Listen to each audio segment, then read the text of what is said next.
All right, hello guys. Welcome to another episode of the Liberalish podcast. This is episode 16. We're here joined today by a very special guest, Mr. Derek Hammer. It's a round of applause to Mr. Derek. Thank you. What's going on, everyone? So I actually got like a really funny story about how Derek and I met. So I actually wearing my Temple Dad polo, and the reason for that is that Derek is a fellow Temple alumni, such as myself. And how we met during we were moving into our freshman dorms, to J&H dorms, if you're familiar with Temple. And as we're waiting in lines, like our parents are there to help us move our buggies into the building. And our parents just started kicking it with a conversation. And we're just like staring at each other like, cool. So what's up? Yeah. It was typical, I see another black parent. Oh, like there's my son. Oh, that's my son. Oh yeah, let's introduce them to each other. So Right. Yeah, that's exactly what it was. Yeah. And then I think after the conversation was done, my parents looked at me and was like, "You made a new friend." I was like, "No, right. You made a new friend." Wow. But yeah, man, shout out to Derek, man. Thanks for coming on to the podcast. And let me just introduce the other co-hosts. We got the lovely, the beautiful, the intelligent Carly here with us. Guys. And we have Marcus. He's okay. Great intro, Kev. Thanks. Thanks, man. It's a work in progress. It's a work in progress. All right. So let me just ask everyone here a question here. How is everyone preparing for the Civil War or the next revolution? You know what? I feel like, I don't know, I feel like it's sad, but I kind of laugh about it because it's just everything that's happening is not surprising at all. So I'm just like, eventually they'll give up, like the other side. Eventually, like the Trump supporters will realize like Joe Biden is your president, whether you like it or not, and maybe just go back to like their regular scheduled program. Because like realistically speaking, how long are you going to fight this fight? Like, how long are you going to fight the fight until you, for 4 years? That's exhausting. I think it's next week is like, I saw someone post. Yeah, next Wednesday. But yeah, there was some post, I think, on either Twitter or it was maybe lifted from Facebook, but they were saying someone who's like in the Q-Anon conspiracy was like, we'll know by next week whether or not, Q is a sham or if it's a real thing and if it's like the biblical level event that we all think it is. So I guess it'll all... We'll all know how it shakes out on Wednesday. Yeah, I'm not prepared. I'm not preparing at all. Oh, you're bugging. I'm just doing the military workouts lately. I told I got family down in South Carolina. Told them, might want to procure me some weapons just in case shit goes down. Yeah, right. Like I'm ready to roll. All right, if this shit gets real.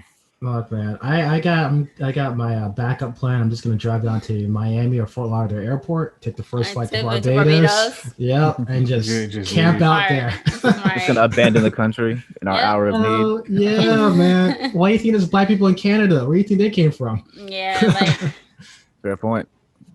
All right, so exercise those Second Amendment rights. Right. Period. There we go. There we go.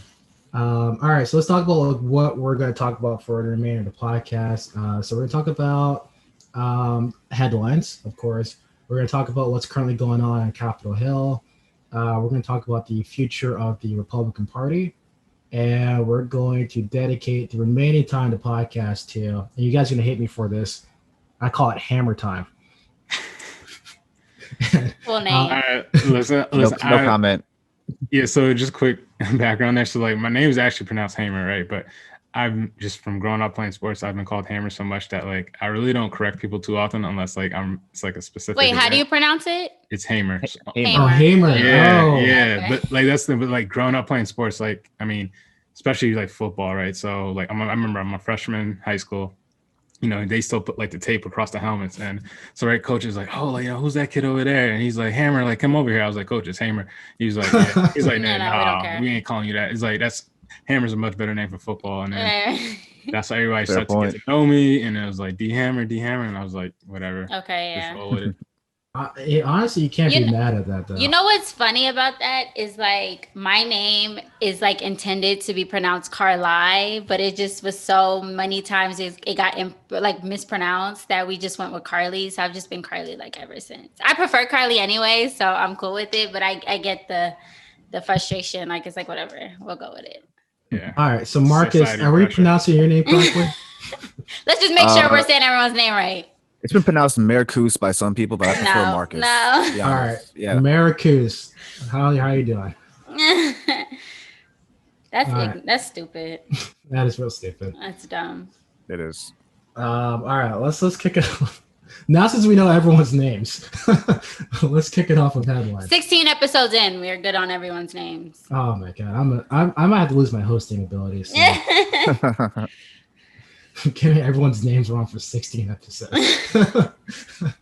All right, so let's talk about our first block here, headlines.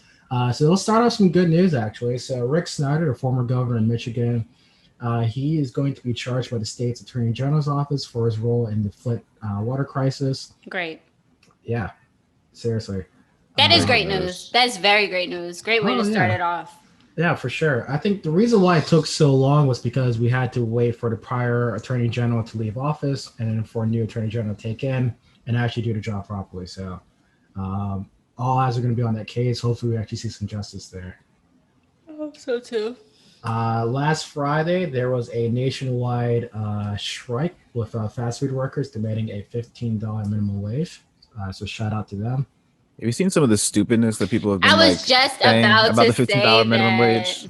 It's amazing to me how people's issue with minimum wage is like, okay, I make $18 working at Amazon. How dare a person working at McDonald's make 15? Instead of saying like, my company that I work for, I'm putting in so much hours and I just am the backbone of this company, refuses to pay me more. Like Jeff Bezos could definitely pay Amazon workers more, but instead you want to beef with McDonald's workers who like are just trying to make a living just like you. Like I don't get it. And I think for me, it really shows people's elitism. Like I'm okay with people doing well as long as they're not doing as good as me. And theoretically speaking, none of you in both situations are doing well. So I don't understand where the elitism is coming from. But it's just so stupid how people's logic and just the arguments that people are making towards minimum wage. Like I seen some tweet that said, I don't think a high school junior, I guess implying they work at McDonald's, should make $15 an hour. And it's like, why not? Well, it's not even that. It's like some people are saying like, oh, if they raise the minimum wage, then be prepared for Taco Bell, for instance, to cost more. It's like if that was the case, then that would have. But my thing is like people's logic with raising minimum wage is the price of living will go up. The price of living has been going up.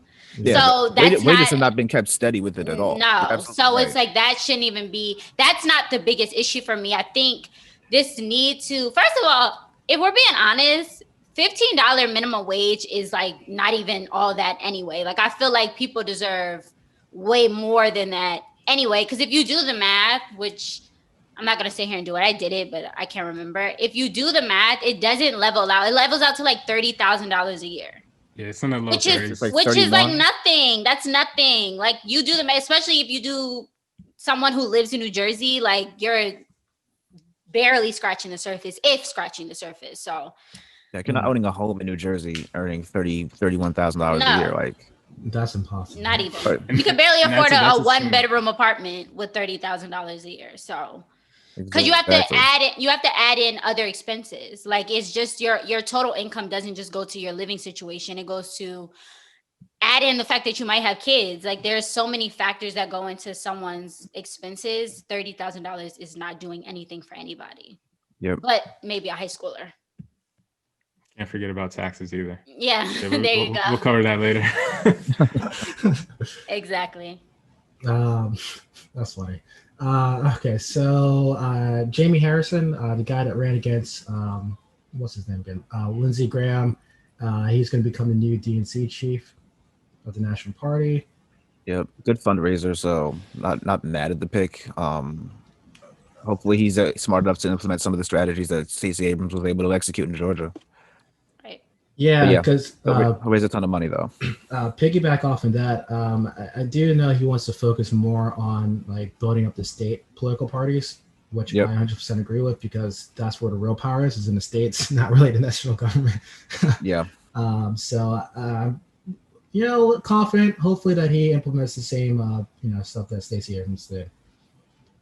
James Clyburn wants the Black National Anthem to be the national hymn of the nation. Marcus and I, before the podcast, had to Google what the national hymn of the nation currently was. But still inconclusive. There are a few songs that it could be, but I don't know. I have no idea. To be honest. Hey, shout out to him, man. Shout out to him. Shout out to that plan. I can't hate against it. I can, because it's just like that's like is that what you're asking for? Like, there's so much more that you could ask for. You're asking for that. Like, okay. Well, he did pick the president. Like, why are you going from that to basically, I just want this kind of like symbolic thing that nobody even thinks about. Come on, nobody even cares, honestly. Like, I mean, we know it. Are we talking about the Black National Anthem? Is that what he wants? Yeah, like we know it. Like some of us know it. I think a large majority of us know it, but nobody really like utilizes it or really cares about it. Like, the same way nobody cares about the national anthem. I'm saying, does he just want to like play it at the Super Bowl or something? I don't know. Yeah, that's what I'm confused about. Like, what is the goal? I don't know what the goal is. It's no goal. The answer is no goal. It's pointless. Yeah, I don't really know what the goal is, to be honest. Shout out to him. That's all I gotta say. So Joe Biden rolled out his $1.9 trillion stimulus package. So we're not really going to go into like the nitty-gritty details of it. There's a lot of good stuff in there.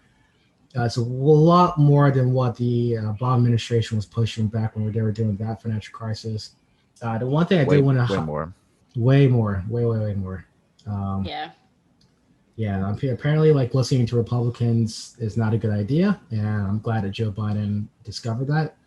But $2,000 checks, we are going to get $2,000 checks if you add in the $1,400 check in addition to the $600 checks we received previously. So I was wrong. I thought we were actually going to get a check for $2,000. And I don't know. I have no idea why you thought that. Like that. Yeah, I don't know where that came from. I don't know where you thought you lived. Maybe you thought you were in Barbados. But in America, I knew like they were like, no. I knew, and I said this, but I knew when, because I read it somewhere that when they were arguing about 600 versus 2,000, that if they were to go back and approve the 2,000, it would be the difference of 1,400. You're asking for way too much. You thought that they were going to give you 2,600. You're thinking way too logically. You're thinking an actual $2,000 check isn't a $2,000 check when it's just making up what they gave us before with what they want to give us with getting to that $2,000. It's like, here, take it. Y'all want it so bad, a little funky $1,400. Like, just take it. They were not going to go back and be like, you know what, we're feeling generous. Let's give you got the 600. We're going to go ahead and give you 2,000 too. So 2,600. No. I'm surprised they haven't decided to split the 1,400 into two or something. Because even installments, that would really be what the U.S. government does to kind of make things work in a better way, no more. This is yeah. For them, I should say. I don't know. When I was seeing Biden down south, down Georgia campaigning, he was like, if you elect the Democrats, you get a $2,000 check. Oh no, you're gonna get the 2,000.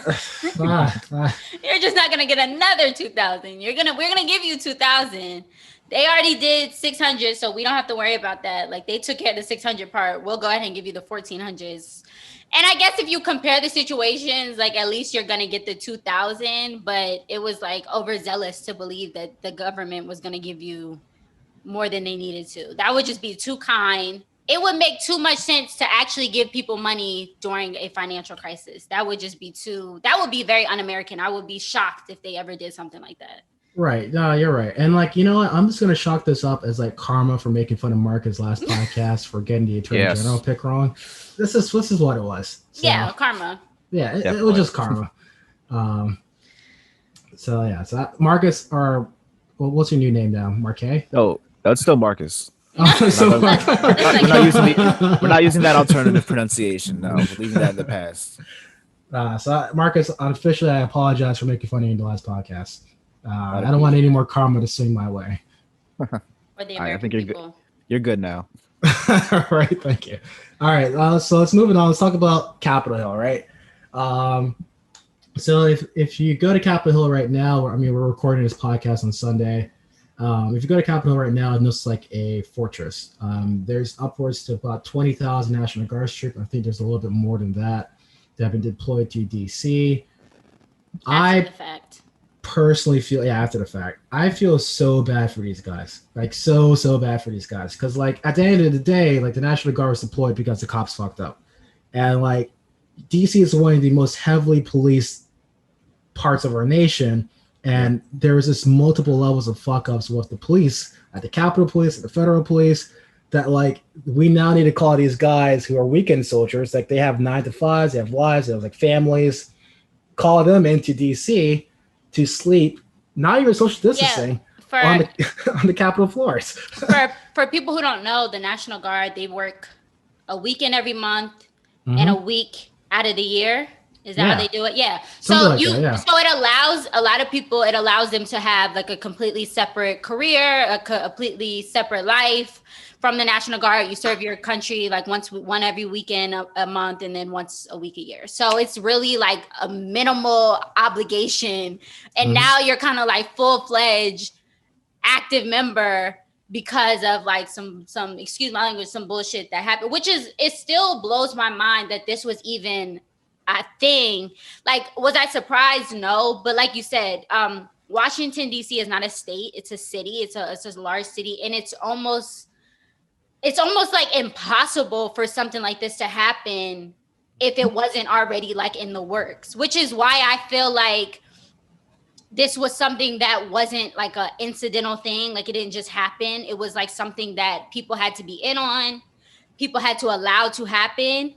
Because if you go to Washington, D.C. and you even like attempt, like I said about the lady who, last week when I mentioned the woman who died like a few years ago, because she made a U-turn, like you're not just going to go in the Capitol. You're not just going to walk up the stairs of the Capitol, walk in like it's not that easy. So it's just amazing to me how now that it's all happened, like my logic is like, why didn't you call them before this? Like you could have called them way before. I would have like been like, oh, okay, like if you would have known that all this animosity was surrounding like this election, and especially the day in which it happened, the certification of the Electoral College votes, I just feel like they should have been there to begin with. Like it should have been a lot more of a like police presence, military presence on that day, because you should have known. Well, Carly, you actually kind of segued into a really good point here. Oh. And Capitol Police, they have an intelligence department, and their intelligence department issued a report 3 days before the attack that the Trump rally was going to get violent, and that they were specifically targeting certain members of Congress. And that report obviously was escalated up to the chain of command in the Capitol Police, and the Capitol Police chief said that he asked the House and Senate Sergeant of Arms to get a National Guard deployment out there, and they said no. They said no. I even heard like during like the middle of the riot, like they were trying to like summon the National Guard, and it originally got declined, and it wasn't until like the end, like that night. Now, there was like multiple fears. Like one, the Trump administration did try to make it harder to deploy the National Guard for that specific event, and the National Guard troops, I think it was like 300 that were deployed. They were just unarmed, no riot gear, no nothing. They were just mostly there for like directing traffic. But the 3 days before the attack, when the police chief, the Capitol Police chief, asked the sergeant at arms of both houses for National Guard support, they themselves rejected it because they said that was going to be a bad look. And I believe that there was similar rhetoric when the request was asked for federal police help. So if you're not familiar with like DC, every department essentially, like the Treasury Department, the Interior Department, they have their own separate police force. It's a heavily police area in DC, right? They didn't ask for additional help there because they were saying that they were too rough with Black Lives Matter protesters. So there was just all around failures at leadership. Yeah, that's the odd way to put it. That's a perfect way to put it. It was definitely like we had a conversation last week about just who was involved, if anyone was involved or whatever. And I made the point that even if they weren't necessarily involved, you let it get this bad. Like you watch for months how upset people will have been about the results of the election. Like ever since, we're talking about going back to November when they finally called the election after like, you know, all, I guess, how long did it was like a week or so, like maybe a few weeks or whatever. And they called the election and people were upset. And people were saying that they were upset. And then it was a whole bunch of like animosity, commotion and everything. And then you knew that this day was a really important day. And like I said before, it's usually not this eventful, like this, the certification of the electoral college. A lot of people don't even know that that happens because it's really not that big of a deal. It's just a one and done thing. It's like they go in, just say, okay. And then it's like, takes like 30, 40 minutes.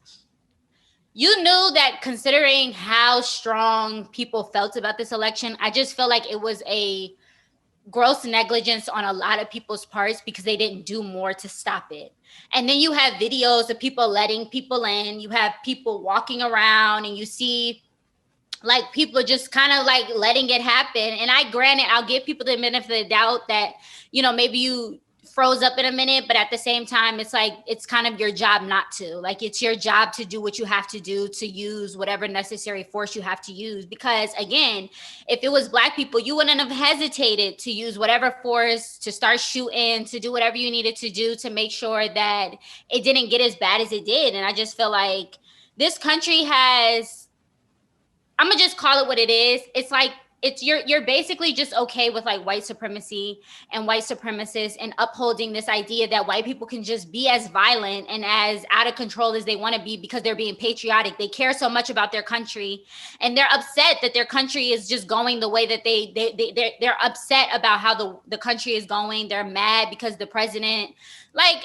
everybody votes for a president and your president loses, or you end up, you know, we end up with the candidate that you didn't want. You go about your day. You continue on with your life. It really wasn't that serious. And I just don't see how anyone is making any excuses about it. Like, this is not patriotic. These are terrorists. That's the opposite of patriotism.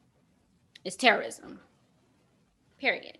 No, I mean, all really good points. And Carl, I think you kind of touched upon something that's also really interesting was this an inside job or not, right? Now that is TBD, but there is like strong information to show that there were some members of Congress that may have been in on it, right? Yeah. For example, you know, A.O.C. and Mikey Shirley, they were saying that the panic buttons in their rooms were removed. Yeah, Ayanna Pressley. Yeah, Ayanna Pressley was saying it. Mikey Sherrill was saying that there were tours being led by congressmen of like the insurrectionists the day before, showing them like where to go and where people would be. That's now being investigated. So, I mean, last week I thought that this was mostly just you know, gross incompetence from the top down. But it actually does look like this was, you know, there was some effort, you know, by people inside. You know, and, you know, I point to Lauren Boebert, who's getting a lot of pub right now. She's the congressman from Colorado who wants to be able to bring her gun into the Capitol and ignore the metal detectors that they have now. But it seems like her and maybe some other folks, maybe, I don't know, that were a little. I think Madison Cawthorn's another one who's kind of been like cited as being in on what's going on with the QAnon and this kind of MAGA conspiracy or insurrection. But yeah, they're the ones who have kind of been being looked at as like, you know, did they have something to do with letting these people in and letting them like, you know, get a jump on the Capitol Police and turn this into, you know, a full on, you know, siege of the Capitol. Yeah, like A.O.C. has been very vocal about her thoughts on it and everything that happened and just like the information she was getting the day that it happened. And I can understand, you know, like I can understand like being kind of nervous to go back to work. You're like, yes, there's an expectation, you know, to kind of continue on because like that's your job. But it's like if there was a threat on my life, and you're just expecting me to just get over it now because you put metal detectors in or whatever. And it's like, if you had done your job from the beginning to protect the people that were there or the people who work in the Capitol building, there would be no need for all this like heavy military presence, these extra, you know, efforts to make sure that it's safer for them to go back. Because it's like, it wasn't, you know, the idea, you have to understand the idea that the panic buttons were removed is like, is really going over a lot of people's head. And that's a major thing. Like, that's very scary. Like, that wasn't an accident. That was deliberate. And someone did that on purpose. Cause it's like, what if I'm in my office and I'm like trying to hit my panic button and it's like, nobody's going to come. Nobody's going to like, it could have, and I keep saying that we're very fortunate that it didn't get as bad, because we have seen how bad things can get in this country in smaller capacities, like at schools, movie theaters, music festivals, churches.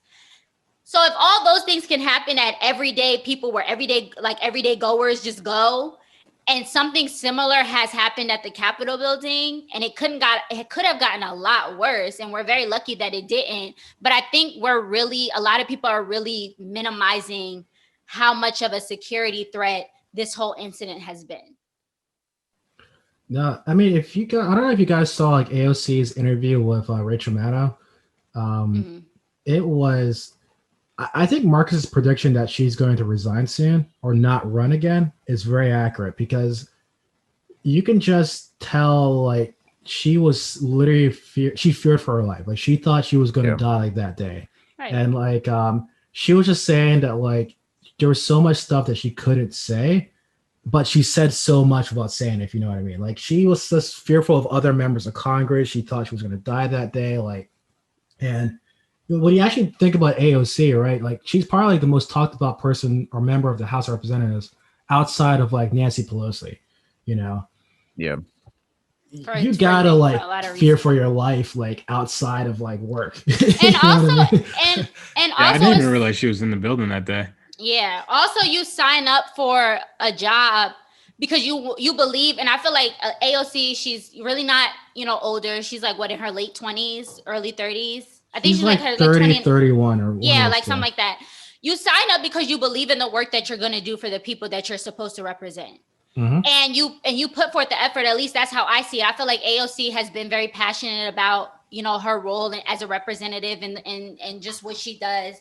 And it gets to a point where it's like, it's me or them. And it's like, I can't blame her, because it's like nobody's protecting me, and I'm trying to do the work that I was elected to do. I show up to work to do a job. And it's like, if your job is not protecting you the way that they're supposed to be, I can't blame somebody for not wanting to continue to show up and do your job. Like, I wholeheartedly would not be surprised nor upset if she decided to resign. I mean, I really do enjoy her, so I hope she doesn't. But then again, it's like, for years she's been like picked on, just torn apart, attacked. Now this, and it's like, enough is enough. I feel that way about a lot of like elected officials. Granted, there are some people who do some like really messed up stuff, and I'm like, you're just a horrible person. But when you have good people who sign up for a job like this, who are actually trying to make a change and be the voice for the everyday people, the working class, the people at the bottom, and you're just constantly met with like just such aggression, such, just whatever. It takes a toll on a person, and that's anybody. You're eventually going to get to a point where you're like, I don't want to do this no more. It's not worth it.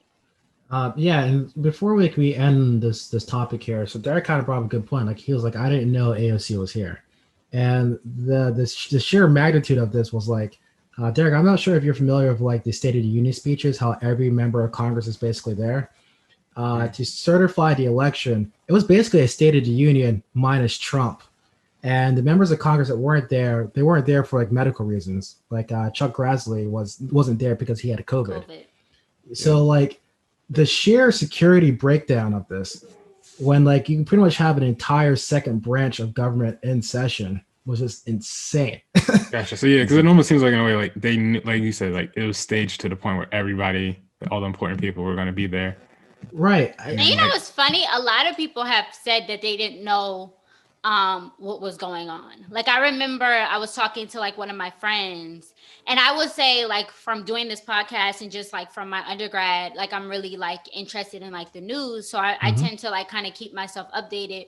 But a lot of people didn't understand what was going on that day. So a lot of people didn't really understand where all this came from. They just thought it was like a random attack, because as I've said before, like the certification of the Electoral College is not an eventful thing at all. So it tends to just like not even be on people's mind. Yeah, I follow in that group. So the fact that a lot of people didn't know what was going on also is kind of like a problem in the sense that it shouldn't have been this big of a deal. Like a lot of people were not understanding where this came from because it wasn't really that big of a deal. It didn't do anything because they reconvened later on at like 2-3 o'clock in the morning, and it still went the way that we assumed it was going to go. Joe Biden was elected president for the gazillionth time.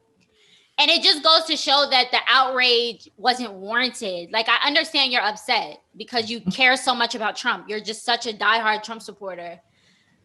But now you're on no-fly list, can't get home. Now you're getting arrested. You're minding your business, and now you got feds knocking at your door because now you're wanted. So it's like, really take a look at yourself and ask yourself, what was it all for? And it was really for nothing because now you're just a terrorist. Well, I think you can't I can't understand. Again, we should hold people accountable for their actions, but I don't think you can understate how long these people have been gaslit.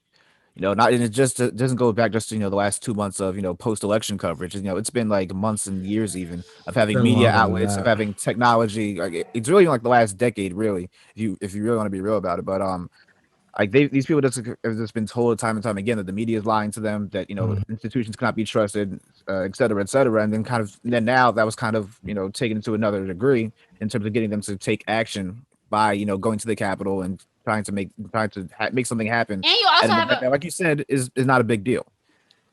And I think you can't like underestimate just how having those messages kind of played up and again. You also have a president who is constantly using his Twitter, which obviously was taken away, who's constantly been from election day has been using his Twitter to say that I was cheated with this election. They're lying. Like, nobody wants to count my votes. Like, they're hiding votes. He's been part of the problem. He's been part of that media complex. So it's like, when you have someone who's supposed to be a role model of a sort, who's supposed to be kind of like, you're supposed to concede, and conceding is for a lot of reasons. It's supposed to start a smooth transition from one administration to another. It shows that you're a team player. Like, okay, I lost. Like, I don't necessarily feel like I should have lost, which I'm sure a lot of people who have lost elections felt that way. But you get to a point where you have to say, I lost, in order for the people to now trust the new administration, because I'm leaving. I have to gracefully just say, I lost. My time is up. And now someone new is coming in. This man has been fighting tooth and nail from the day they called the election, from election day, that he was cheated. Now you have conversations where he's on the phone with the Georgia Secretary of State, basically asking him to like cheat again. And then people who are not intelligent enough, which that's a large population of Trump supporters who are not intelligent enough to understand that that's not how it goes. Like, no one cheated him. We voted, more people voted. And it's funny because this is all Trump's fault. Like, he didn't want his supporters to vote by mail anyway. So it's like he only has himself to blame. And I just feel like we have to start taking a look at who exactly has been kind of at the forefront of all this. And it's him. It's him and the people who have like idly sat by and allowed him to be like a cancer to this country, because a lot of them have. Now the same people who are speaking out against him are the same people who allowed him to do this. They supported him when he was doing all this. And now because of everything that's happened now at the Capitol, you want to say like, oh, this is a bad thing. He's done a bad thing. He's been doing bad things. So that kind of like leads into like a good point here, right? Like what happens now? Like what happens next, right? And what I mean by that is a lot of these people that kind of stormed the Capitol, I'm not saying they all were Republicans, but I'm sure a majority of them were Republicans or voted Republican in the past election. And so what does that mean for the future of the Republican Party, right? Is this going to be like a hard like pivot, or are they going to kind of continue to support and nurture this Trump base without Trump being ahead of it? It's going to go one of two ways. There'll either be the party of Trump or there'll be the party of, Mitch McConnell, which is to say, just a party of old school conservatism where we just want tax cuts, we want deregulation, we want to get involved. We kind of want to get involved in these like social or cultural battles, but we're just going to use them just to enable us to get what we want in terms of tax cuts and deregulation. That's really what it's all about. It's a return to old school conservatism. I think that you're not going to be able to put that Trumpism MAGA block. You can't, once you open Pandora's box, in a sense, you're not going to be able to put it back. Like they're here to stay. You can hope that they get, a new leader. I mean, not a new leader, but maybe that they care less about politics. Like I think one of the things that we saw in the Georgia Senate elections, is that not as many people turned out on the Republican side, which is why those seats both went to Ossoff and Reverend Warnock. Mm-hmm. And you're kind of hoping, if you're a Democrat, if you don't have a dog in the fight, that holds true. But if they can find a way to kind of pick up where Trump left off, or kind of keep that energy alive, then that's really that's going to determine what the Republican Party becomes in the next few years. I'm actually glad Marcus said that, because the Georgia runoff did kind of prove to me that it wasn't even about politics. It was simply about Trump.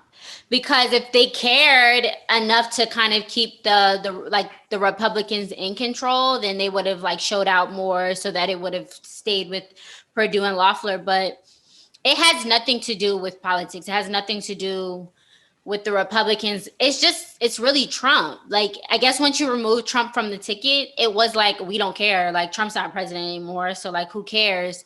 But they're not intelligent enough to realize that if they voted for, Perdue and Kelly Loeffler, then they would have remained in control. So I agree. I don't think it's even about politics for them. So I feel they'll have to just kind of, I feel like once they get past, once, Joe Biden is inaugurated, and maybe after some months go by, I feel like the frenzy will kind of die off. Mm-hmm. And then I believe it will be up to Mitch McConnell. I think Mitch McConnell is going to just kind of keep it going, because he's really at the forefront, which is the leader of the party right now. Yeah. So it's I think it really will be on him, because the Trump supporters are not interested in the Republican Party anymore, because in their minds it's you got rid of Trump, or Trump is gone. So I kind of look at the Georgia Senate. I'm Mr. Pessimistic, by the way. So I kind of look at the Georgia Senate election runoff as something a little bit different, because I know Trump was attacking the electoral process in Georgia before they got there. There was rumors that people who are Trump supporters weren't going to vote in that election because it's a rigged election anyways, quote unquote. So you have that aspect of it. Another thing to kind of consider is Democrats were extraordinarily aggressive in getting people on their side to come in and vote. My girlfriend here, she's from Georgia. She gets text messages all the time, to vote in Georgia, right? Mm-hmm. So they were really aggressive. And immediately after the election, Georgia rolled back a lot of the advancements and making it easier to vote in that state. They rolled them back. So I'm just kind of curious, was this kind of a once in a lifetime thing for Democrats in Georgia? And that once you get to 2022, when there's an election there, that we're going to see now a Republican get in place. And Mitch McConnell is not even he's not trying to reach across the aisle like he did, he used to back in the day. He's still trying to be an obstructionist. For example, Joe Biden. Joe Biden came out, he picked all of his nominees. None of them had hearings yet. So that means on January 20th, Joe Biden's going to enter the White House. I guess he's not immediately that day, but he's going to enter the White House, and he's not going to have a cabinet, because they're going to still have to go through congressional hearings, and that's extremely unusual. There's plenty of time for the Senate to hold hearings, but McConnell's especially because they made it a mission to get that, what's her name? Amy Coney Barrett.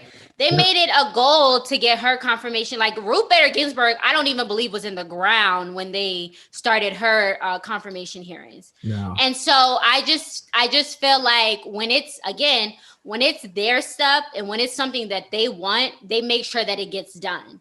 But when it's time to, do something, with his cabinet, they're not really in a rush, which is you're saying, it's kind of unusual because they get inaugurated on Wednesday. He's going to become the president on Wednesday.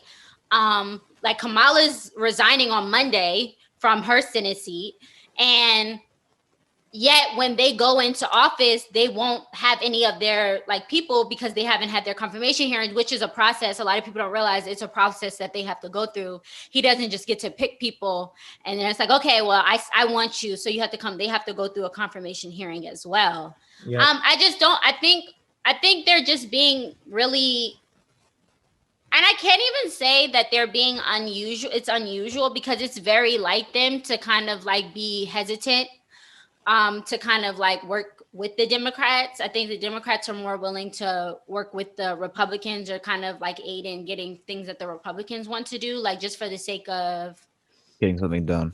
Yeah, like they just want to get something done. Yes, like I think they're very interested in kind of like being like kind of like just coexisting with them and working with them, even though they're not willing to do the same. So I'm not surprised again, because this is like something we've constantly seen, but at the same time, I want to say that maybe it's the times that we're in, but then at the same time, I don't even think that has anything to do with it, because we've seen this time and time again. It's something that constantly happens. It's almost become like a routine thing on their part. So let me ask the podcast this question. Do Democrats let Republicans off the hook in the name of national unity? No, they should not. I've been hearing these calls all week that Democrats should kind of just let Republicans off the hook for what happened on January 6th. No, they shouldn't. And they shouldn't impeach Trump. They shouldn't vote to censure any members of Congress, or keep them from taking their seats, or even going after these protesters might be a little too strong. If you listen to some more like outlandish takes on what happened. But no, I'm tired of the Democratic Party consistently being asked to be the bigger person and kind of look the other way on Republicans, not being good and faithful partners in governing the country.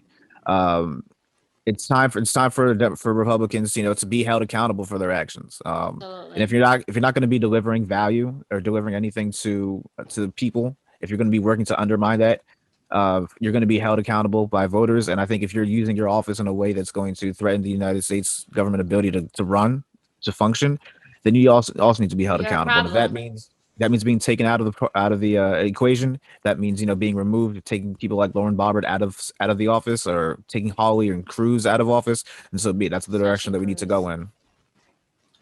Marcus, I couldn't agree more. And the only thing I'll add to that is that during the summer, when the Black Lives Matter protests were going on, where was this call from unity? There wasn't. So not at all. Why is it that now, since the people now are white and conservative, there's this call for national unity? I'm not for it. No. I also feel like when it comes to the whole impeachment issue, a lot of people are like, okay, well, he's been impeached before. Impeachment, I think it goes over people's head in the sense that a lot of people have like a grave misconception about the impeachment process, but it's kind of the way I word it is it's very similar to an indictment. It holds someone accountable for their actions. Like whether he gets removed is not the point. It would be great if he did get removed, because he needs to be. But again, with Wednesday vastly approaching, it's probably not going to happen. Doubt it's going to happen. But Trump has been impeached twice. He's the first president to ever be impeached twice. Yep. It's just saying, like, you have to be held accountable for what you did. And whether, the goal is to get him removed or not is not really like on my to-do list, because I realize that that's something in its own. But if we continue to allow them to kind of just get by with like a slap on the wrist, or just calling them out with like public outrage and just people being upset with them, that's not enough. These people don't care. And like Marcus said, if you continue to be a cancer to the American government, the American people, the way that the government functions, you have to be stripped of your responsibilities. You have to you have to kind of be an example, in the sense that it's like, you can't keep doing these things and getting away with it. Now, do people do crazy, outlandish, horrible things and stay in power? Of course. But I think we hold, like, when it comes to the Democrats versus the Republicans are so willing to compromise and so willing to kind of like take a back seat on how they feel about certain issues, because they want to appease the Republicans just for the sake of getting things done. And it doesn't get anything done. It gets what they want to get done, but we always get the short end of the stick in that we have to constantly we have to take a seat on what we want because they're not willing to reach across the aisle and help us. Because if you really think about it, it has to be a joint effort. It can't be what the Republicans want, and it can't be what the Democrats want. It has to be what's for the betterment of this country. And a lot of these people use their roles in as a way to, decipher and dictate things that they feel is what they want, but it's not a personal thing. Like, you are working for people. Like, your goal is to get things done for the country, for the people that live in this country. And a lot of times those people are not represented in the decisions that ultimately get made for the sake of appeasing Republicans. It's a quick question for y'all around the whole impeachment process, right? Like, I know the big thing this time, he obviously wouldn't be able to, right, still kind of keep an annual salary once, he's out of office and kind of have that national security. But I guess what is there anything else that needs to be done for that to be finalized? Because I'm not totally familiar with that whole process. Because the first time he got impeached, I'm all right, this dude's about to get thrown out of office, and then it was all right, no, that wasn't the case.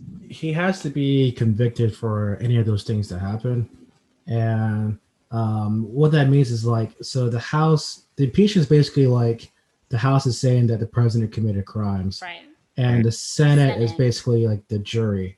The Senate is going to say, we, the jury, believe that the president committed crimes, yes or no. And then that's when the actual, what do you call it? That's when the actual penalties come in place, right?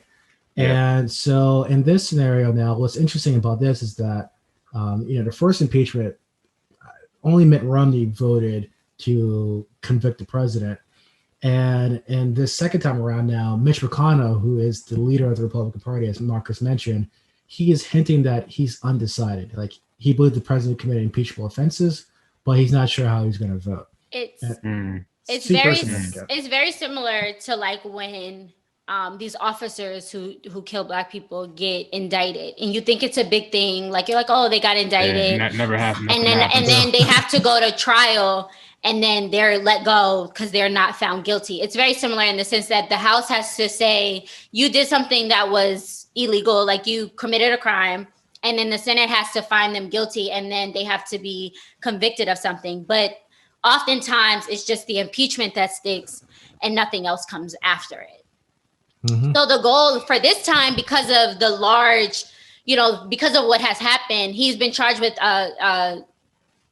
insurrection. Is that what it was insurrection. Yeah. And so now he has incitement.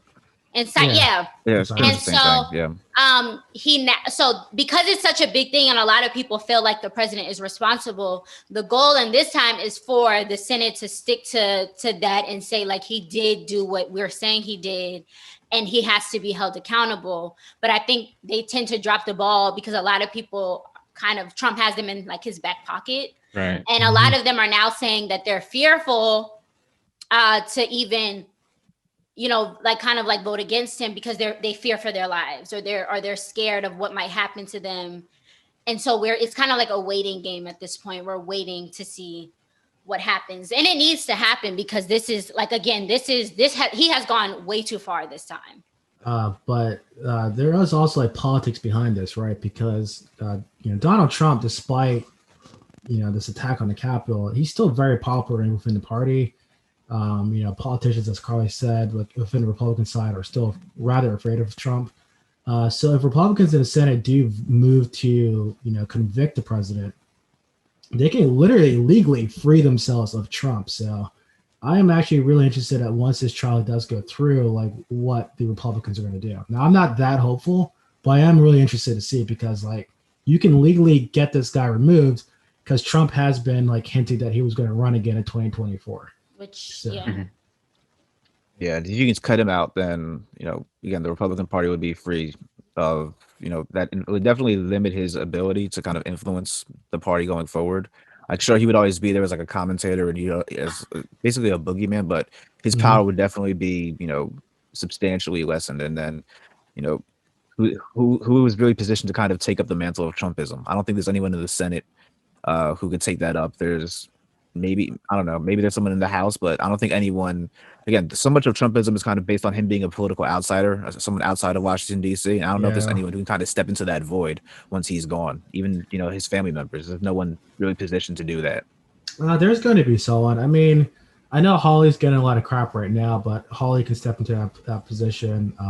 My governor here, Ron DeSantis, he's been very Trumpian. So he could probably fill into that role. There's going to be a more competent Trump, and that's my biggest fear, is that once we get a more competent Trump, what's going to be the future of our democracy at that point? Because Trump is not very smart.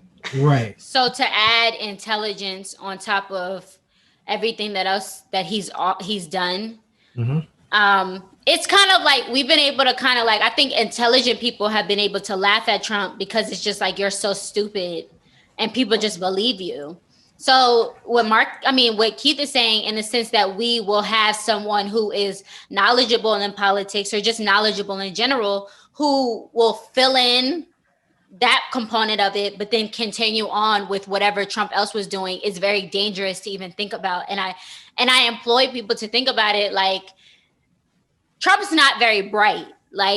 He's not smart at all. But if you have somebody who is smart and can use their intelligence to move around what Trump has been doing, it will be a lot more dangerous than what we've seen. Like, we haven't even scratched the surface of what it could have been or what could be.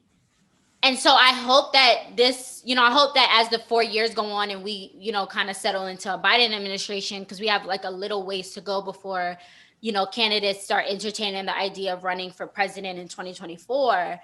Hopefully some of these things will die off, and then we'll kind of return back to like the old way of things, like the old Republican way, or just the conservative way, old racism, as some would say. Because Trump has been very divisive. He's been very cancerous to this country. Just look at the way people behave surrounding him, because he has kind of like allowed them to, he's kind of like, encouraged them to go out and just be like mini hymns, like, oh, like I feel this way. Like I always say, racists love people in power who allow them to be racist. Yeah. Because for so long, it was like frowned upon to be racist. Like if you said racist things, you lost out on things. If you were overtly racist, that was like, oh my gosh, that you're racist. You now have somebody who's the president who is like, yeah, like be racist. I'm racist. And now it's like, what are we gonna do? So I'll say this, and we can move off the topic. I just can't emphasize enough how close we were to an actual dictatorship. Because if you rewatch all of these stories, like for example, the Senate House wasn't secured, and it took one Capitol Police officer to lure an angry armed mob away from the Senate House doors to give them enough time to secure themselves. Mm-hmm. They could have been overrun. They could have been killed. There were people chanting like "kill Mike Pence." Mike Pence was warned by Secret Service like 3 times to move. On that 3rd time, Secret Service was like, we're not going to listen to you anymore. We're going to move you. We came extraordinarily close to a dictatorship. So I just can't emphasize that enough. So I want to move on to a different section. And this is rather new for us. So again, we have a very special guest, Derek Hamer. I'm going to pronounce his last name correctly now. There you go. It's only been since 2009, So. Yeah. No worries, bro. No worries. So basically, so Derek is a tax professional. So what he's going to do is going to talk to us more about like how we should be planning our taxes for the future, how the Biden tax plan is going to impact us. And I believe like your buddies of yours are going to be introducing a podcast in the What You Expect Network. Is that correct? Yeah, well, I mean, I think that's a little bit still some talks and discussions to be held today. Yeah, so yeah, maybe jump the gun. I know. I just declassified information. So I'm sorry. I think that was proposed. I mean, I know, like, I kind of helped them out along with it. It's called Let's Change the Narrative. So, they talk like a lot of things similar here, like politics, financial things, right? Just a lot of like stereotypes on society, whether it's like Black or other cultures, and right, just kind of bring that all to the forefront. So. Yeah, I mean, I don't know. Like, I mean, that would be good to collab or at least get some of them on here, because I think like I have a couple of people in mind that I think they definitely have, some strong opinions from the political side that you guys would appreciate. Mm-hmm. But yeah, that's kind of like dumb. And then yeah, as you mentioned, me, like I'm a CPA, so I just started my business like 2 years ago, kind of like trying to like venture more away from like the corporate America life, and like trying to do more on my own. So yeah, obviously it's tax season. There's a lot going on with this past year with the pandemic and so forth, and like all the CARES Acts, and right, I'm not sure if you guys are tripping about your stimulus payments that may or may not have come in yet, but yeah, we can kind of get into all that. And mine did not. Okay. See, there's always someone, yeah, because I've had buddies texting me, it's like, yo, like I didn't get mine. And I remember I think I got mine like that weekend, like, because like New Year's was like on that Friday. So like I checked my account, like I logged on like that Saturday. I could see it pending for like that following Monday. So it was like, it was cool because I got mine, but like all my buddies were like tripping. And then especially if you filed through like TurboTax or H&R Block, like they had a whole bunch of issues where like the funds were being sent to like some like closed accounts. So yeah, I have heard about that actually. I think a buddy of mine, she switched accounts and she hasn't seen anything. So well, yeah, that's the thing with it too, because like they relied on like your 2019 return, or if you filed last year during 2020. So for like I had one person that I helped out this past year, and like he moved and switched bank accounts. So like the IRS had like no information on him. So he was like waiting on his check for I don't know how long. Like I don't think he got his till like October. Wow. So and then obviously this time around, like the way like TurboTax works, like a lot of people, right, if you go check out through TurboTax, you're probably paying for the service through like your refund. And the way like they disperse the money is like going to like an intermediate account before it comes to you. So like a lot of those intermediate accounts just like receive the funds, and they're kind of just like random, like lost in the middle of space right now. So wow, yeah. I didn't know that. I mean they were sending stimulus payments to like like dead people's like bank accounts, all that stuff. So I've heard, and it's great that you're here, but I've heard that if you didn't get a stimulus, whether back in May or April when they sent them out, and you didn't get this one, there's something that you could fill out when you do your taxes this year. Yep. Yeah. So when you file your return like this upcoming year, there's going to be it's going to be like a credit. So if you did get it, obviously you're not going to get that money on your tax return. But if you didn't, that's your opportunity to just like check the boxes, and then you'll hopefully should be getting that money. That's assuming you're not making over. I think if you're like just filing single, it's like over 90,000 or 80,000. It starts to get phased out, and then obviously somebody else can't claim you as like a dependent on their tax return. Okay. Right. So yeah, those are like really the only two things. I know they also came out with this other rule with for like a lot of people like children. So like the earned income credit, and then just like the child tax credit. So for that, right, it's based off of you actually having earned income. So like for people this year that may have been on unemployment, right, you weren't at a job actually making earned income per se. So you can actually use your balance from 2019 of how much you made to qualify for some of these credits. So you're still getting, helping you get a bigger refund in a sense. Okay. So yeah, so I mean, there's a lot of moving pieces. So I don't want to like kind of like go bounce two around and like confuse everybody, but I guess like if you guys have specific questions, just let me know right now, or I mean, I'll kind of just like go through like my little like kind of like key things. The podcast is yours. So. Right. Okay. All right. So say less. All right. Yeah. So I mean, I know you talked about the stuff with Biden's, right? You mentioned the stimulus payments. Other thing that was key in there is that he plans on introducing for this upcoming year, so increasing like the child tax credit. So like right now it's $2,000. He wants to bump that up to $3,000, and then if your child's under 6 years old, it's $3,600. So like somebody like me who has like a son that's about to be 2 years old, like that's music to my ears. Because like that's what I get to take advantage of. Damn, I should have had a starter kit. I'm about to say, but all your reactions. I don't like none of you look like you guys have kids right now. So no, not yet. Not yet. Yeah. So I mean, I know there's definitely gonna be people battling over who gets to claim who on their returns.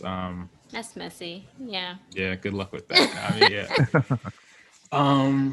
But yeah, so I mean, I guess, but besides all that, right, just kind of like some general, just like tax info, because I think. Like for somebody like me, before I got like real into it, like I never really understood the concept of like why we would get refunds. And I feel like everybody loves getting like the refund this time of year. And yes. Right. And the way I try to tell people, because like some people, like if I'm doing the return, they go, oh, like, I got like X amount this last year, like how come like it's so little, and they'll be completely bummed out. And it's like essentially the refund is just money that the government is paying back to you. So like if you pay through taxes. Yeah. So right, mostly right, you're working your job, and right, you have your taxes taken out from your paychecks, right? That's all based off of what they estimate that you will owe at the end of the year. So if you had to pay like, let's say $12,000, it's just being like taken out from your checks throughout the whole year instead of you paying it all at one time. So a lot of times, right? So when you go fill out your tax return, if it's like, okay, like you had to pay $12,000, you had, let's say, $14,000 withheld, now you're getting that $2,000 refund back. So right, that's your refund. So that's why I tell people, like, it's good to have a refund, but at the same time, like, you're getting like a large amount, like you probably can be getting more of that money up front throughout the year. And like this year, they announced, was it on Friday? I want to say that they're not going to start processing returns till February 12th. So for a lot of people who like want returns and stuff, like you're going to be like waiting on that. And I mean, that's just when they're going to accept it. In my opinion, I don't think that people are really going to start seeing like stuff hit their account probably towards closer to the end of February. So how there's like a tax cutoff, like a timeline for when you have to file your taxes. Mm-hmm. What happens if you file after it? Is it like you can't file? Is it like a penalty? Yeah. So, I mean, that's a funny question, because I tell people all the time that, I mean, yeah, so usually the cutoff is usually April 15th, right? But if you don't make that deadline, the only time they really care is if you owe money. So if you owe them a balance, that's when, right, you start getting hit with, late filing fees and interest penalties. But a lot of times, if you're owed a refund, they won't tell you anything. So because they don't, yeah. Yeah. So I think a lot of people, right, like everybody probably knows like the people like the Wesley Snipes and so forth, right, who've had like these IRS horror stories. So like I think everybody's like generally just like intimidated by them. But like I tell people all the time, they're like a debt collection agency. So like they really just want you to pay their, like, any money you owe, your balance. And like as long as you don't have like any like prior, just like, I guess, bad like relationships with them, you can set up payment schedules. So if they're saying, oh, like you owe $5,000, like you can set up a payment schedule to the point where I'm just going to give you guys like $200, maybe $500 a month for like the next year until like I pay it down. Okay. As opposed to like, all right, like if I don't pay like this $5,000 now, like they're going to come to like my house, knock on my door, arresting me. Like it doesn't really work like that. That is like how I perceive it though. It's like, oh shit, if I don't pay like this bill. So first off, my whole beef with the IRS is like, I'm filing on like, let's say TurboTax. Mm-hmm. Honestly, I'm just guessing. I'm hoping I have like all the correct forms and stuff. And then like, when I turn it in a year from now, they're telling me I did my taxes wrong. You guys already knew the answer. Might as well should have taken on the money already. Yeah. Yeah. And that's the thing, like the tax system, honestly, it's kind of like a game in a sense. And then like I say a game because it's like once you understand like the rules behind it, then you kind of know how to like finesse it a little bit and like make it work towards your advantage. So yeah, to that point, I mean, from a TurboTax standpoint, like the worst thing that would happen is that you did something wrong. They send you just saying you'll get a letter saying that like, you owe money or you need to send them some additional information and then just go from there. The only times like I said, like you're really in trouble is that if it's like that whole like tax evasion where it's like you're intentional about like giving them information that isn't truthful and like, or just like doing something that's more like fraudulent. That's when they're like, okay, like now like you defrauded us, et cetera, we're coming after you. I gotcha. So yeah, that's what I said. Like the IRS isn't like a group you necessarily need to be intimidated by in a sense, just as long as you're not like trying to do like, things you're not supposed to. I don't know, man. I saw what they did to my guy Wesley Snipes, so they kind of Ron Isley. Yeah, well, see, like someone like that, because it's like I remember he's like, no, like I'm not paying taxes. It is like you can't get away like that, but there's a way. There's things you could put in place, right, to kind of like, I guess, pay less if you want to say. And like that's basically just pay your taxes. Like just file your taxes. Mm-hmm. Just file your taxes, pay your taxes. If you have to pay your taxes. It's like I always say you can get away with a lot of things in this country, murder, rape, whatever. But the IRS, when you owe them, they're gonna like I know regular people. I thought like that was just a rich people thing. Like, oh, like only rich people have to like pay like these large amount of taxes and have tax evasion problems. But I know like a girl that she was like, oh, I haven't filed taxes in like 4 years. And I'm like, oh, okay, cool. And then this year she got like a letter that she like owed a lot of money and was like in a panic because it was like a big number. Yeah. But she didn't know that she could set up a payment plan. So I just feel like it's a lot easier if you just file your taxes every year and just. Yeah. And like to that point, right, it's like, you know, you won't hear from them because if like you are owed a refund, they're not gonna be like, hey, like, you know, don't forget to file like your taxes for the past 2 years because, you know, like you're owed, you're like, you know, you're set up to get $3,000 back. They're like, no, I'm like, we'll keep it, you know, and we'll sit on it until, you know, you come to us. But you know, come to us, but if you owe $3,000, it's gonna be a complete different story. Like, you know, you're gonna get a letter probably next week. And to that point, right, and like that was like another thing that why like kind of how I got like I was like really into taxes because it was like I started doing mine and then I'm like, all right, like, well, what other write-offs can like I qualify for, right? Like, you know, you hear all like these rich people that are able like to write off all these like fancy things, and it's like, all right, well, like how come they can like take advantage of it? And it's like, you know, somebody like me can't. And like I learned the main thing is like the tax system favors like investors or business owners.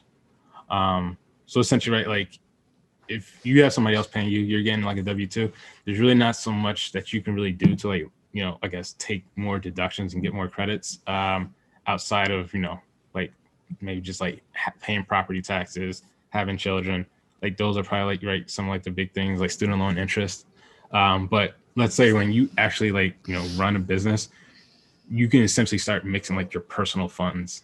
Not mixing your personal funds, but you like those personal expenses that you're going to incur anyway. Like for me, right, I write off like a portion of like my cell phone.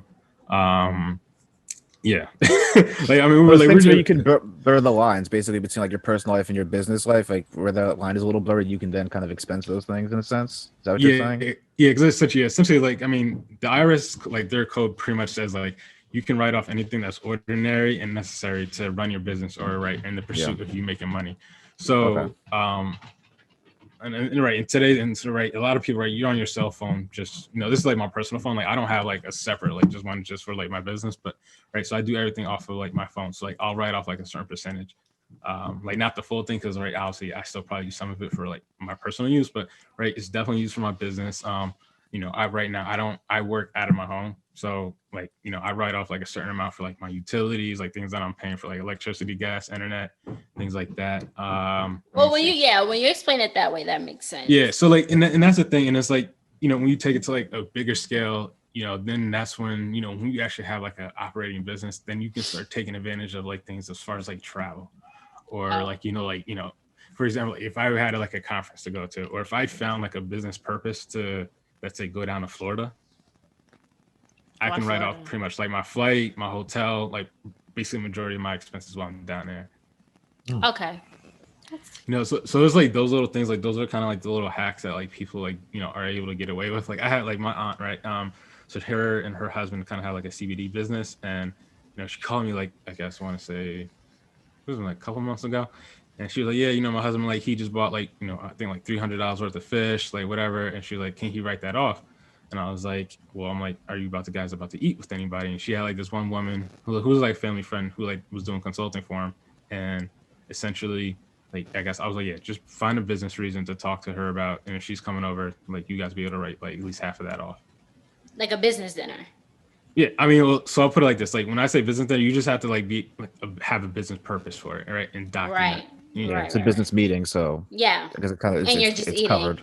Yeah, exactly. So like those are the little things, because once you, like with the IRS too, it's like you just gotta like tell them what they need to hear and like play it by like the rule book, and then you know a lot of those things like you'll be able to like take advantage of. So like that's what like a lot of people do from a standpoint of like, okay, like this is how I'm gonna like save on my taxes, because at the end of the day, like I mean, for somebody like us, you know, or like I'll see people, it's like, you know, somebody may go from making like 40,000-50,000 and now they're making like 90 or 100, and they're like, oh yeah, I'm about to make all this money, but you know, I'm real hyped. And I'm like, yeah, bro, but like you're also gonna have to like pay like taxes. Like, I'm not sure if you guys ever read like the Rich Dad Poor Dad book. Not yet, but it's on my to-do list though. It's been on my list for years, honestly. Yeah. So I'm actually looking at it on my bookshelf now. I Really? just haven't read it yet. Oh man, yeah. No, I mean honestly, like it's a great book. Just to kind of like understand, like that's where like I just first started like thinking about it. Like, damn, like this really makes sense, because you know a lot of us, right? We think, oh, the more money I make, right, that's great, but obviously the more money that comes with that is obviously more taxes that you have to pay on that money. So then, right, you start thinking to yourself, okay, well, once you kind of secure that issue of like, all right, I know how to make money, or it's like I have a plan in place or a process to make more income. It's like, all right, well, how do I shelter some of that income from all the taxes that would be due on it? So that's kind of like the level 2 of like the whole like kind of like financial game here. So it's basically like I should have a good chunk of money either invested in stocks or have like a private business or like a side income, basically, right? Yeah, I mean, you don't necessarily need to put it in stocks, but from the sense of, you know, having a like some type of like side business, like a side hustle. Now, right, a lot of those things you can start taking advantage of. Like it won't be the same for everybody, because like everybody, like somebody will ask me like, you know, what can I write off, right? And I'll tell them anything, but like I'll put a little asterisk next to that because, right, it all depends on like what you're really into, like whatever your side hustle is, whatever your business is, because like not all are going to be the same, but yeah, like there's like a world of opportunities when you actually have some type of, whether you're a real estate investor, you know, you just own your business, like this podcast, like if you guys make that like an official business or like are selling t-shirts, there's a lot that comes along with that. Oh, okay. That makes sense. So Derek, so I know like tax season is coming up soon. Mm-hmm. What are some common mistakes that you see that people like me should avoid doing? Common ones, I don't know. So one is probably, I say like standard and itemized deductions. Are you guys familiar with that? No. Yeah. So for like itemized deductions, like essentially, right, when you donate to charity, right? So a lot of people, right, you may donate to a local organization or a church. You know, I feel your inner self always tells you, hey, like, you know, I need to take advantage of this tax deduction, right? But in reality, like, that when you total it all together, it's not really going to be more advantageous the way the law is currently set up to like itemize over a standard deduction. So basically, standard deduction, government is just giving you money. Let's say for this year, for a single filer, it'd be $12,400. So, you know, you get down to your income you made for the year, you apply that against your income. So like you can take it, you know, essentially from like 70,000 down to like, I don't know, like 56, right? Yep. And the math wasn't perfect there, but that's just right, just an example. And then so then you're getting taxed on like that income. Whereas like a lot of people may try to force the itemized deduction, because I was helping one girl out and like she did it for that sole reason, because like she donated to charity, like she paid like some mortgage interest and so forth, but like she only got like $6,000 back with that deduction. So like that's like one thing I see. Yeah, I mean, I don't know, like I would probably say there's probably just more ways that people probably don't, I guess, save enough on taxes, where like, you know, they're just paying more money than they need to, but not so much as far as like mistakes where it's like, all right, like, you know, you're, I guess, overpaying, or just like the IRS is going to come after you. So I guess I have another question. So unfortunately, we're still working to make this podcast big, so we don't have to go back to corporate America. Yeah. But when I do go back to corporate America, I think I have two options basically for taxes, right? Either like I can take out more taxes now, or I can like take out less taxes now and then like, you know, pay it back, I guess, you know, in the future. Which option should I pick in that scenario? So I guess you're talking about like filling out that W-4 form.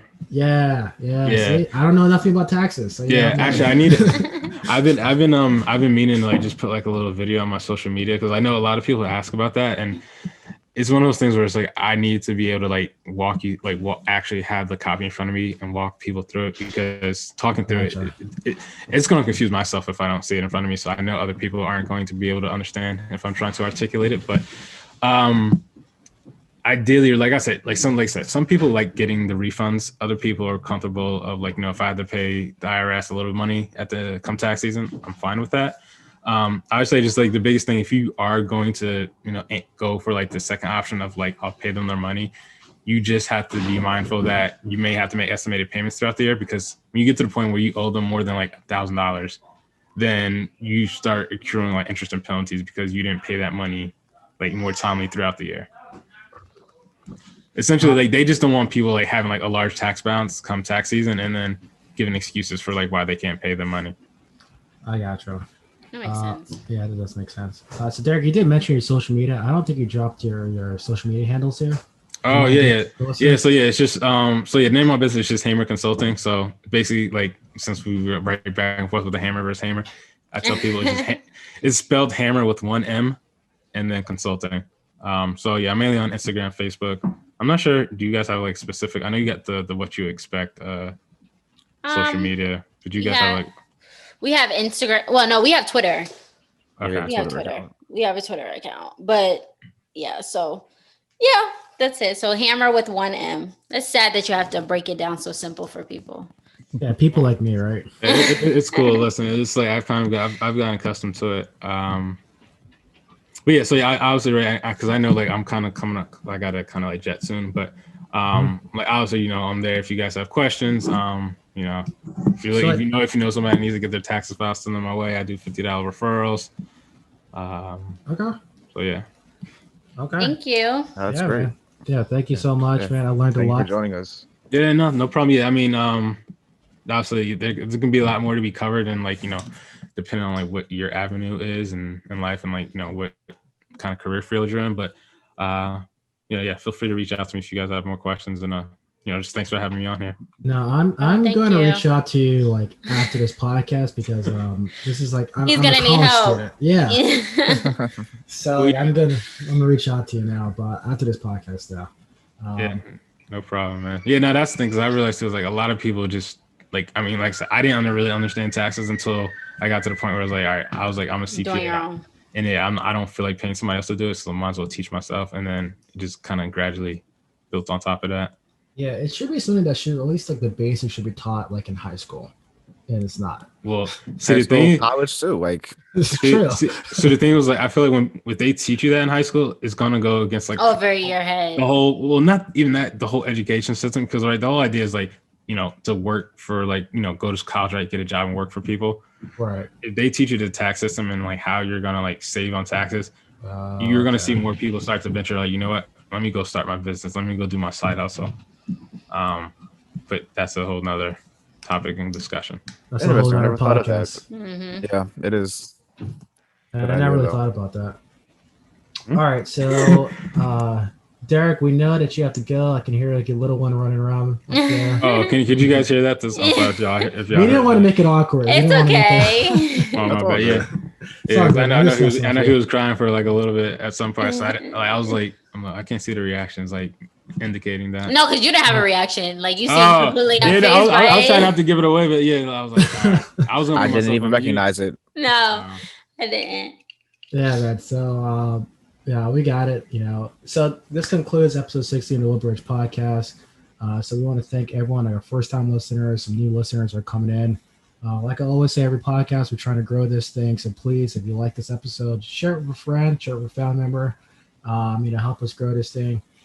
Please follow us on Twitter. We're at WYE Liberalish on Twitter. And please follow us anywhere you can listen to a podcast, specifically Spotify. And we're going to be on YouTube as well. So thank you. We're going to drop Derek's, social media handles on our Twitter account. Please go follow him. Please go support Black business. And that's all I got, guys. We're out. Thank you. Y'all take it easy. Yeah. Bye, Derek. Thank you. Thanks, Dave.